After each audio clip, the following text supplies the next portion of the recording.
¿Es esto una broma?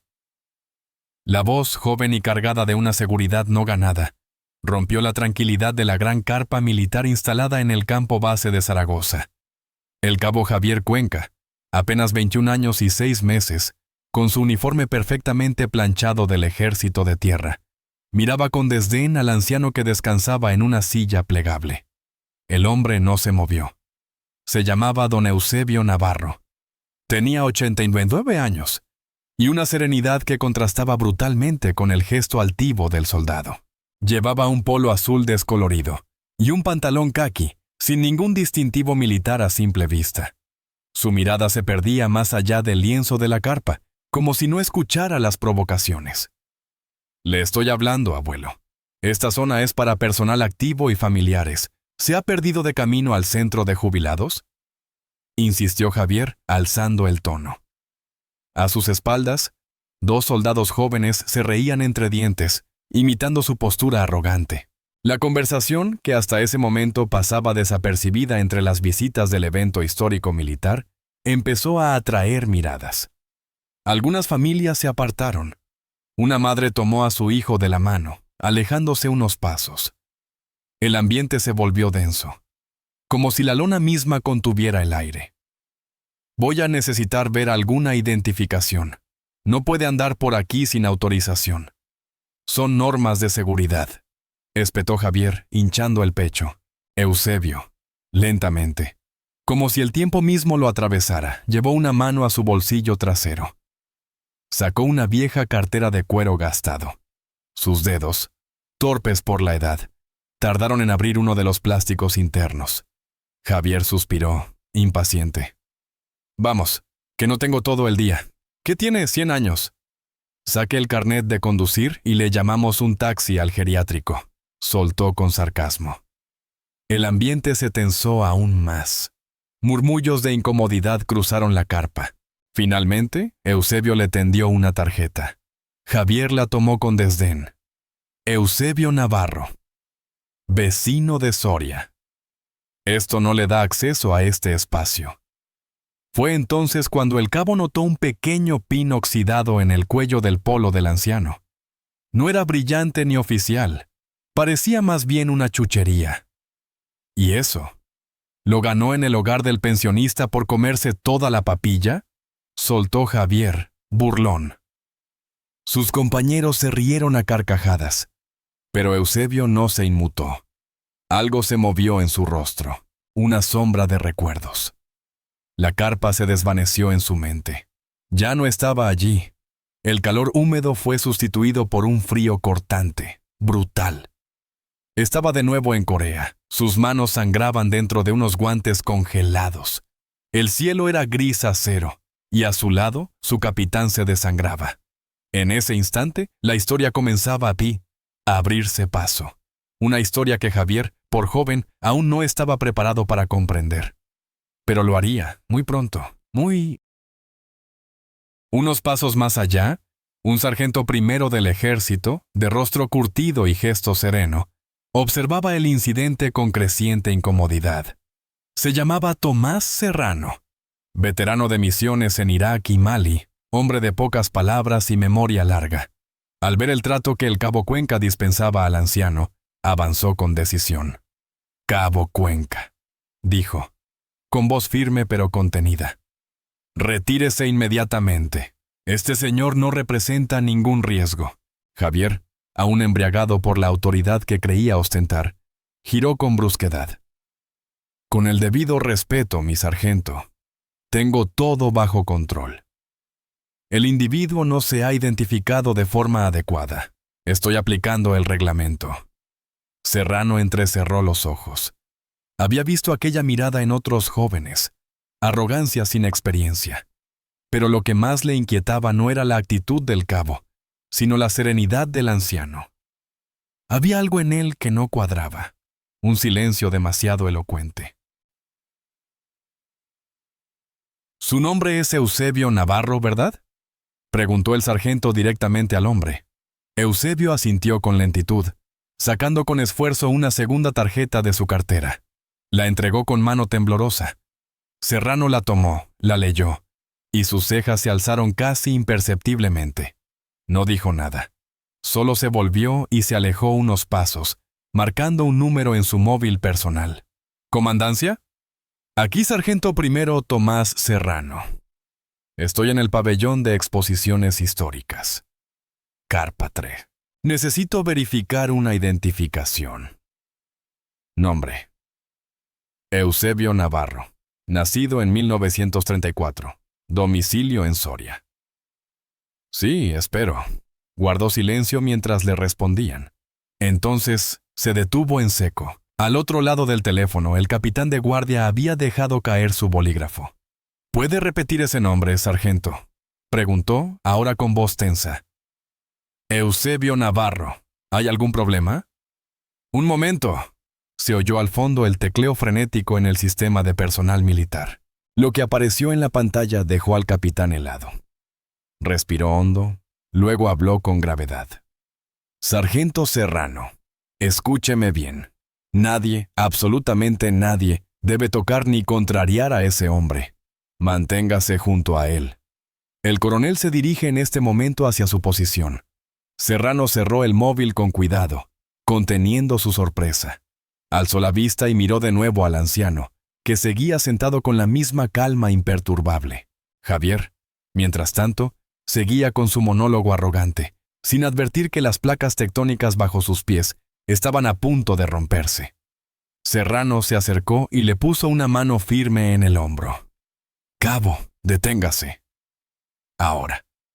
Todo esto ha ido demasiado lejos. Pero ya era tarde. El eco de un convoy militar resonaba en la explanada, anunciando que alguien con verdadero poder había decidido intervenir. Y cuando los motores cesaron y los pasos se acercaron, el tiempo pareció detenerse. La lona de la carpa se agitó con violencia al abrirse. 2 guardias civiles del destacamento de seguridad entraron primero, con el paso firme y las manos cerca de sus fundas reglamentarias. Detrás de ellos, cruzando el umbral con una presencia que impuso un silencio sepulcral, apareció el coronel Alejandro Ballesteros, jefe de base en Zaragoza. Alto, de expresión grave, con cada insignia de su uniforme colocada con precisión milimétrica, su sola figura dejó sin aliento a todos los presentes. No dijo una palabra al entrar. Sus ojos recorrieron la escena. El anciano en la silla, el cabo Cuenca con el rostro lívido, el sargento Serrano expectante. Caminó directo hacia Eusebio, deteniéndose justo frente a él. Entonces, con la solemnidad de un acto ritual, se cuadró y saludó con un gesto limpio, preciso, impecable. El silencio se rompió por un murmullo de sorpresa contenido. Suboficial Mayor Navarro, dijo el coronel con voz firme, resonante. Es un honor tenerle entre nosotros. Bienvenido a casa, señor. El título quedó suspendido en el aire. El joven cabo Cuenca dio un paso atrás, completamente aturdido. Había estado a punto de expulsar de la base a un suboficial mayor condecorado. El coronel se giró hacia el público reunido, ahora con los ojos bien abiertos. Sus palabras tomaron un tono más ceremonial, como si hablara desde el altar de la historia. Para quienes no lo sepan, tienen delante a uno de los últimos testigos vivos del desembarco en Alhucemas, combatiente en Ifni y veterano de la Guerra de Corea donde participó como observador internacional. Pero más allá de sus batallas, fue mentor de generaciones enteras de soldados españoles. Su nombre está inscrito en la historia del Ejército de Tierra. Una mujer se cubrió la boca con ambas manos. Un hombre mayor, con boina de veterano, se puso en pie. Otros soldados jóvenes enderezaron la espalda como si el tiempo se hubiera invertido, como si de pronto comprendieran la gravedad de lo que habían presenciado. El coronel bajó la mano. Su rostro se tornó más serio aún. Se volvió lentamente hacia el cabo Cuenca. ¿Es consciente de lo que ha hecho?, preguntó, sin levantar la voz, pero con un filo en cada palabra. Javier no respondió. Estaba paralizado. Su rostro reflejaba no solo vergüenza, sino una comprensión tardía y brutal. Ha profanado con su ignorancia el legado de un hombre que lleva en su pecho heridas que usted ni siquiera puede imaginar. Ha utilizado este uniforme como arma, no como honor. Y eso, Cabo Cuenca, es inaceptable.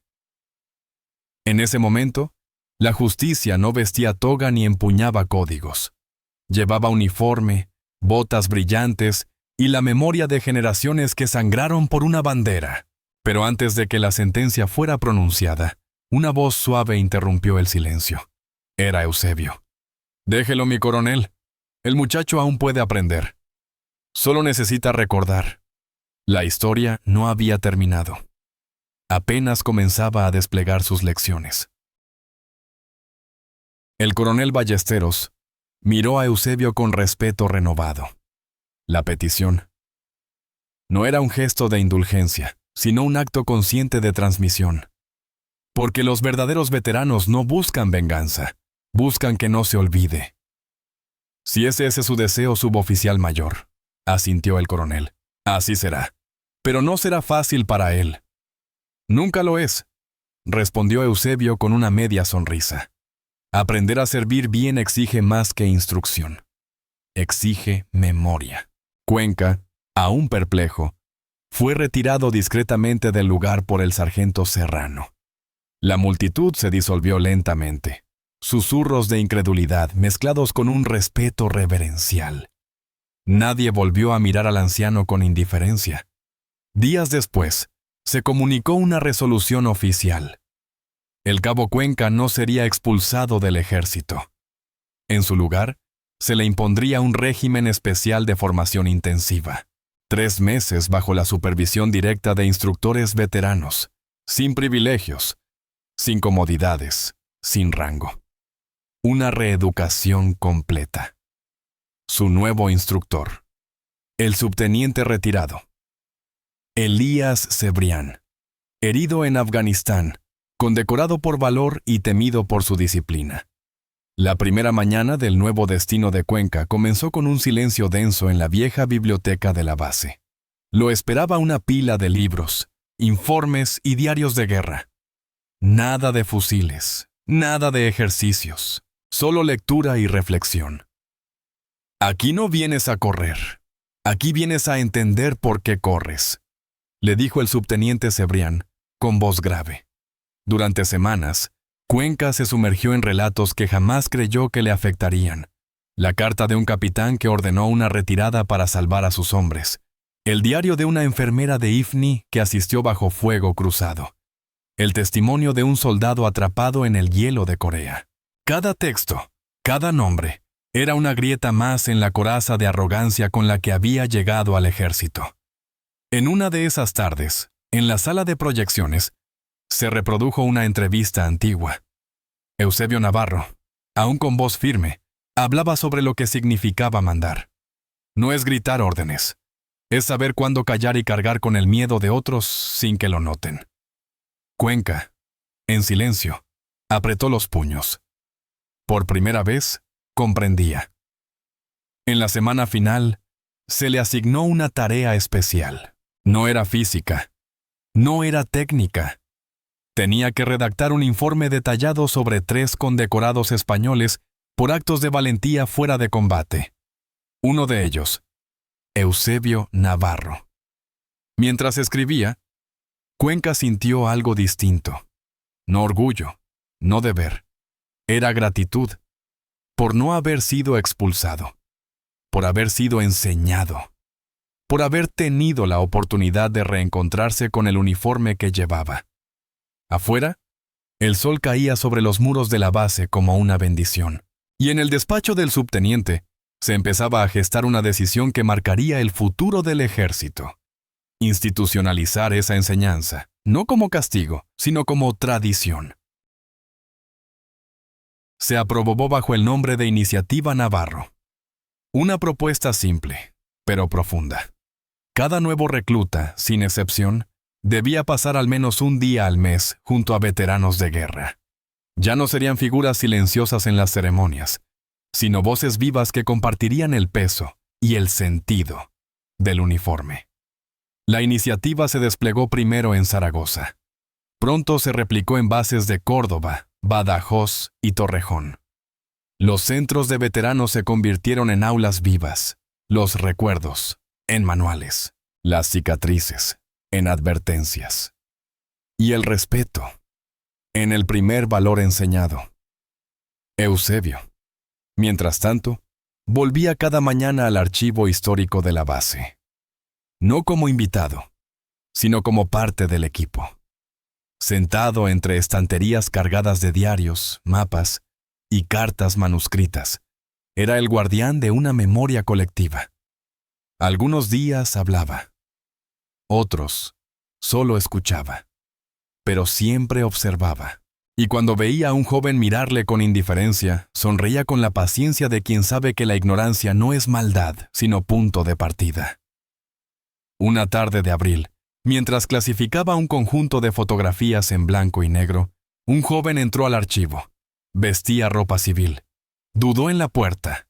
Luego avanzó con paso inseguro. «¿Don Eusebio?», preguntó. La voz temblaba. El anciano alzó la mirada. Reconoció al instante esos ojos, aunque ahora eran otros. Más pesados, más conscientes. Era Javier Cuenca. Había terminado su proceso de formación. Ahora estaba destinado a logística, lejos del protagonismo y cerca del esfuerzo silencioso. En sus manos llevaba una carpeta. «Vengo a disculparme», dijo sin preámbulo, «no solo por aquel día, por cada día antes de ese, en el que creí que saber marchar era saber servir. Estaba equivocado, y usted lo sabía». Eusebio lo observó en silencio. Vio al muchacho que fue, al joven que podría haber sido, y al hombre que, quizás, estaba empezando a ser. «¿Qué has aprendido?», preguntó simplemente. «A mirar». «No solo con los ojos», respondió Javier.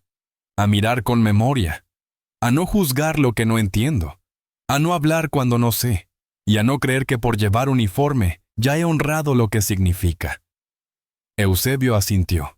Le ofreció una silla. «Entonces, siéntate. Cuéntamelo con calma. Aún me quedan historias. Y tú, tiempo para escucharlas». Esa tarde no hubo lecciones formales, ni desfiles, ni insignias brillantes.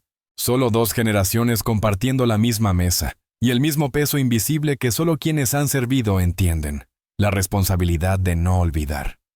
En otra ala del cuartel, un grupo de reclutas escuchaba, atentos, la voz temblorosa de un veterano que contaba cómo sobrevivió en Bosnia gracias a la decisión rápida de un cabo de cocina.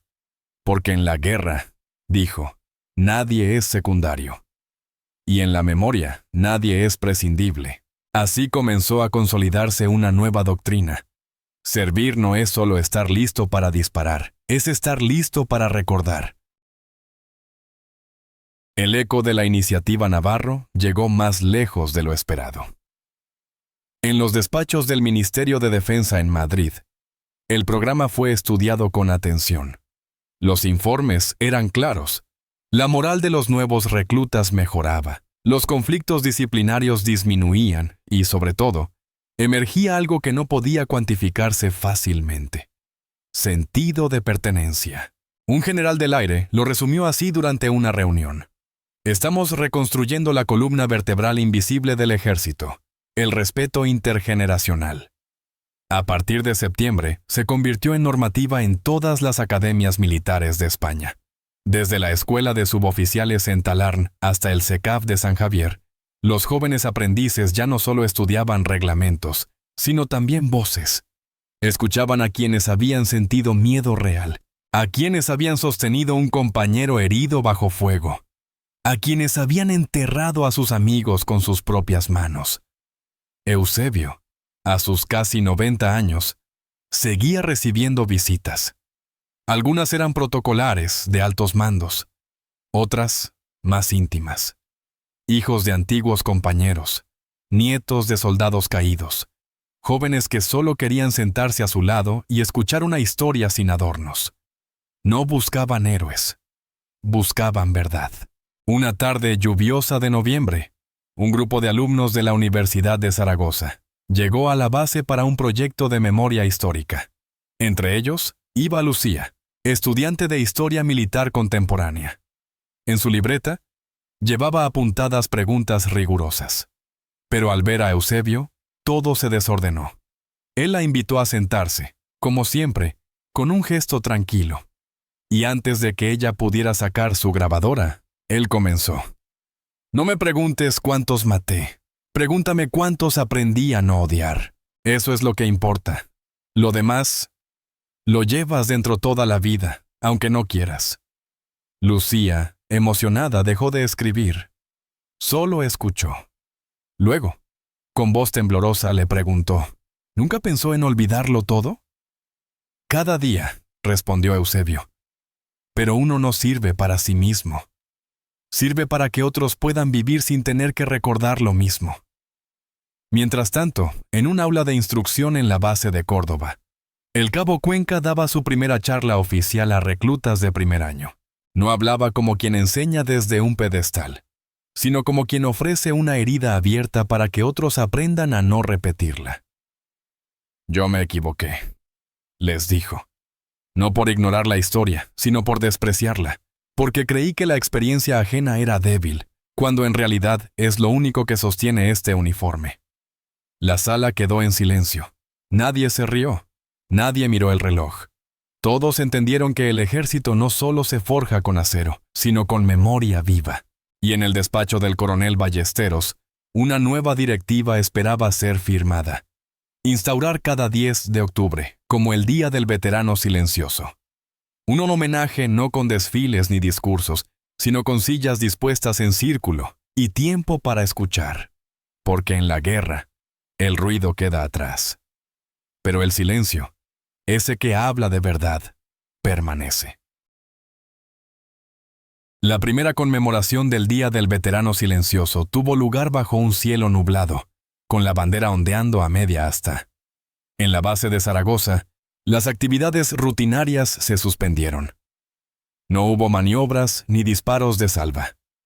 Solo sillas dispuestas en semicírculo, dispuestas en el patio de formación.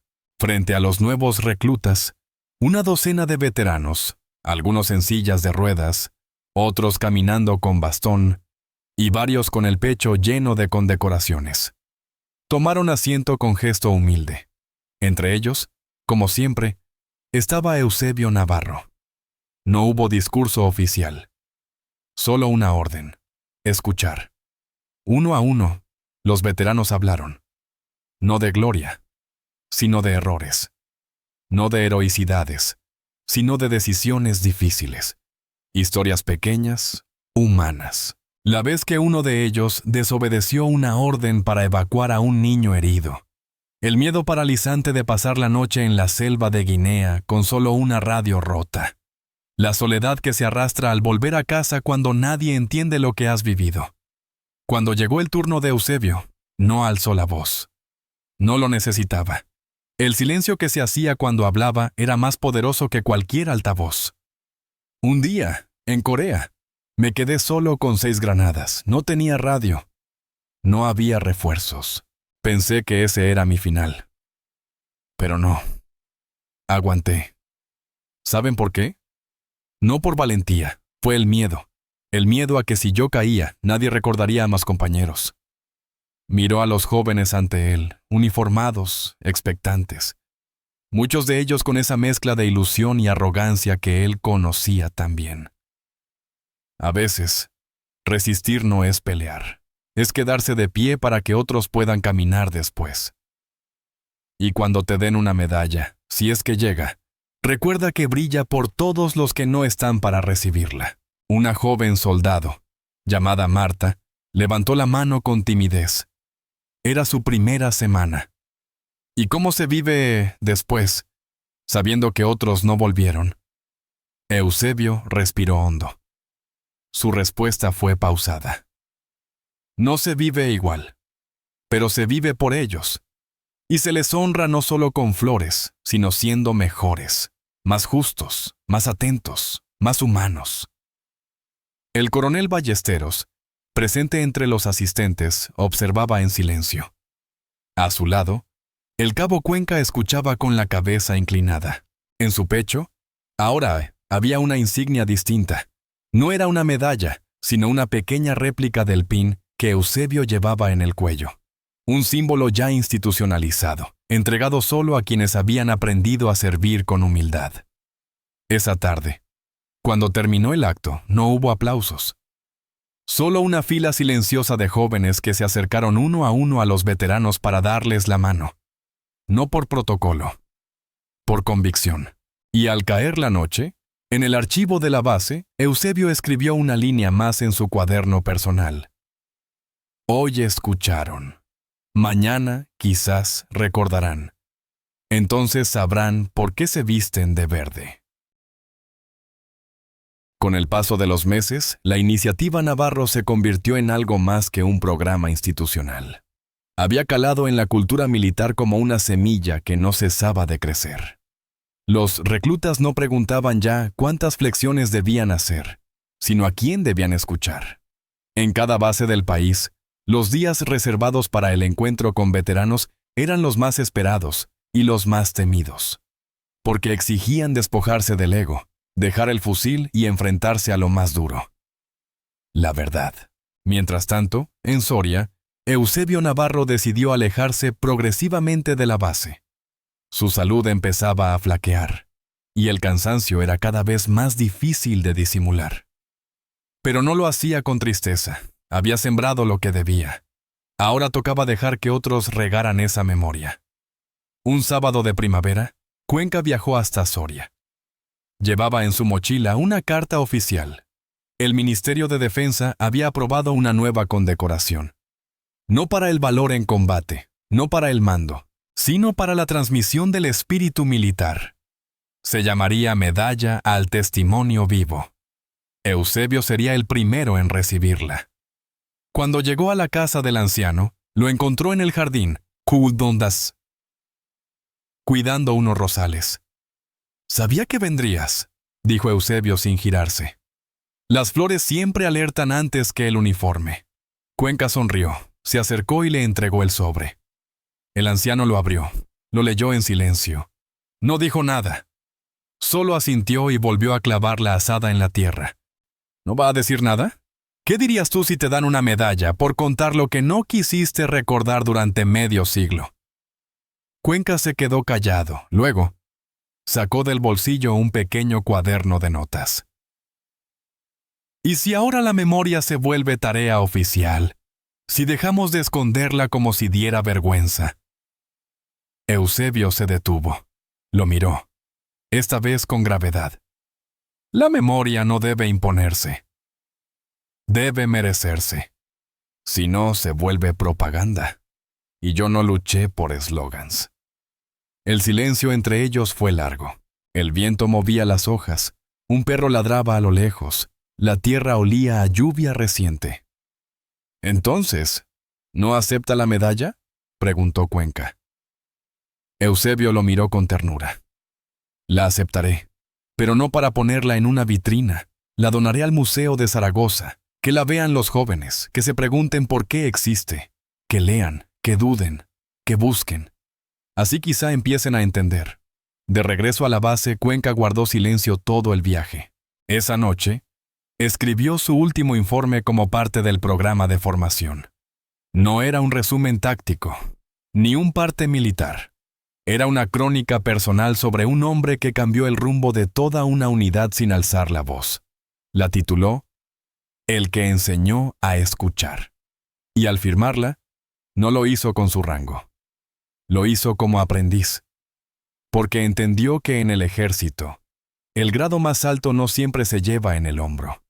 A veces, se lleva en el alma. El día de la entrega oficial de la medalla al testimonio vivo fue sobrio, sin espectáculo ni fanfarria. Se celebró en el auditorio de la base de Zaragoza, con asistencia reducida. Algunos mandos, varios instructores y, sobre todo, reclutas, porque ese era el verdadero público al que iba dirigida la lección. Eusebio Navarro llegó acompañado de una enfermera militar. Caminaba lentamente, apoyado en un bastón. Su rostro, aunque cansado, seguía transmitiendo esa mezcla de firmeza y compasión que tanto había impresionado a quienes lo habían escuchado. El coronel Ballesteros presidió el acto. Antes de hablar, pidió que se apagaran los teléfonos móviles. Nadie debía grabar. Lo que se iba a decir no era contenido para redes, sino para el corazón. Hoy no premiamos un acto concreto de heroísmo, dijo el coronel. Hoy reconocemos algo mucho más difícil, la voluntad de transmitir la verdad sin adornos, de hablar del miedo, del error, de la pérdida, y hacerlo sin odio, con dignidad, con humanidad. Se giró hacia Eusebio, que lo miraba en silencio. Suboficial Mayor Navarro, en nombre del Ministerio de Defensa, le entregamos esta medalla como símbolo de gratitud eterna, pero más aún, como compromiso. Nunca dejaremos que su historia se olvide. Eusebio tomó la caja con la condecoración. No la abrió. Simplemente la colocó sobre la mesa. Luego, con voz suave pero firme, habló. Si quieren honrar esta medalla, no me la dediquen a mí. Dedíquenla a los que no volvieron. Y dedíquenla también a los que están empezando, como vosotros. Miró a los reclutas. Recordad siempre que el uniforme no os hace dignos. Lo dignificáis vosotros con lo que hacéis con él. Se hizo un silencio absoluto. No de protocolo, sino de respeto profundo. Una cadete en primera fila dejó caer una lágrima. Eusebio continuó. He visto morir a hombres por decisiones absurdas. He cargado culpas que no me correspondían. Y también he visto cómo un gesto de compasión puede salvar a un batallón entero del colapso moral. Si no aprendéis a escuchar antes de mandar, repetiréis nuestros errores.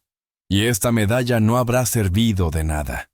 Al finalizar el acto, Eusebio pidió que la medalla fuese expuesta junto a su viejo pin en la sala de historia de la base. No como objetos de gloria, sino como advertencias, como pequeñas piezas de una verdad mayor. Esa noche, Cuenca escribió una carta al Estado Mayor proponiendo que cada unidad nombrase un responsable de memoria. Un soldado encargado de recoger, custodiar y compartir las historias de su regimiento. El objetivo era simple, que la historia no se convirtiese en estatua, sino en voz.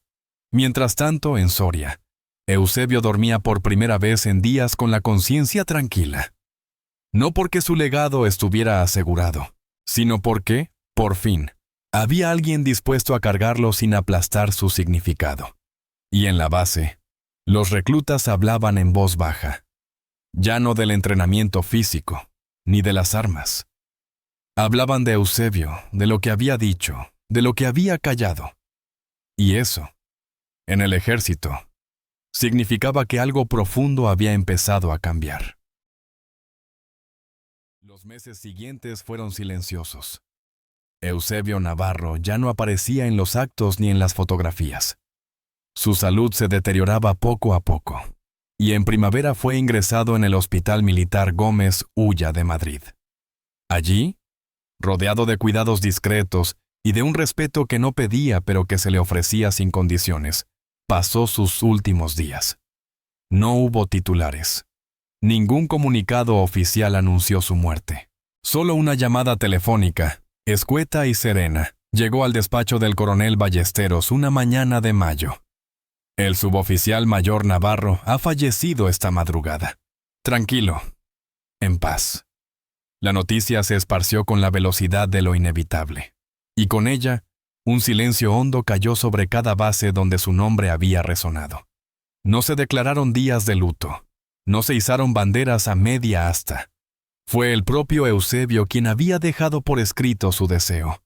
Si he de irme, que no se detenga nada. Que cada soldado me honre cumpliendo su deber con más humanidad que ayer. Pero algo sí ocurrió. Espontáneamente, soldados de todas las edades comenzaron a dejar pequeñas réplicas del pin oxidado, el mismo que desató aquella escena en la carpa, en rincones de sus cuarteles, en vitrinas, en mochilas, en diarios personales. Se convirtió en un símbolo tácito, no oficial, pero profundamente sentido. Una forma de decir, estoy escuchando. En la base de Zaragoza, el archivo histórico cambió de nombre. Ya no era solo una sala de documentos. Se llamó Sala Navarro. Y en su entrada, sin grandes letras ni mármol, solo una frase tallada en madera. Aquí se aprende a recordar. El cabo Javier Cuenca, ahora sargento, pidió voluntariamente ser destinado al área de formación ética. No lo hizo por redención ni por ambición. Lo hizo porque entendió que hay errores que solo se reparan sembrando en otros lo que uno mismo no supo ver a tiempo. Y lo hizo bien, porque sus clases ya no eran sobre reglamentos, sino sobre la diferencia entre disciplina y respeto. Y siempre, al empezar, decía lo mismo. Hoy no hablaremos de normas. Hoy hablaremos de lo que significa tener memoria. Porque si olvidas por qué llevas este uniforme, no mereces llevarlo. Al final de cada sesión, dejaba sobre la mesa un objeto simple, una réplica del pin de Eusebio. Quien quería, podía llevárselo.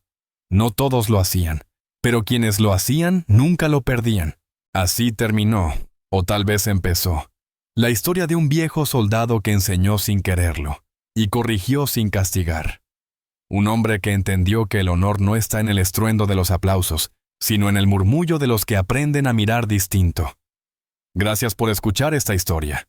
Si te ha tocado, si te ha hecho pensar, suscríbete al canal, deja tu comentario y comparte este video. Porque hay historias que no deben olvidarse. Y héroes que nunca pidieron serlo, pero nos enseñaron a ser mejores.